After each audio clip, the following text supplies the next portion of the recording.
صرماية الرئيس فوق راسك. لك يا جماعة راحت البلد. صرماية حقام فيدان فوق راسك. لك اسمع العاجل التركي اللي عم يقولوا يخرب بيتك من حالك. شو عم يقول؟ لن نبقى متفرجين على حالة عدم الاستقرار في سوريا. صرماية عدم الاستقرار فوق راسك. نتنياهو يتحدى العالم بأسره بدعم أمريكي. صرماية نتنياهو أمريكا على راسك. لك الرئيس الشرع شو بده يعمل؟ صرماية الشرع على راسك. لك يا جماعة هيك ما حيصير في حكم بسوريا ولا حيصير الاستقرار. فباقونا بالشام إلى الأبد. لحظة، الأمويين هذا هو جمهورنا.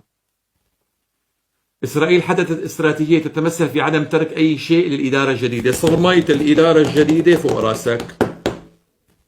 لك عم يقول لكم إسرائيل ما حتخلي شيء للإدارة الجديدة. صرماية الإدارة الجديدة بعمل شيفت بس قالت شيفت ضيق على راسك.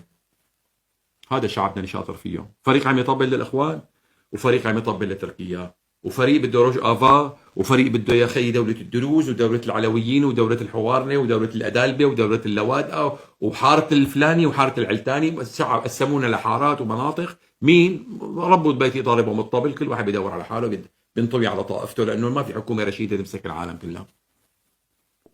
يجب إضافة إسرائيل اتفاقيات تجنب الاشتباك بعدم الاشتباك معها. صرماية إسرائيل على راسك. عفوا تركيا على راسك.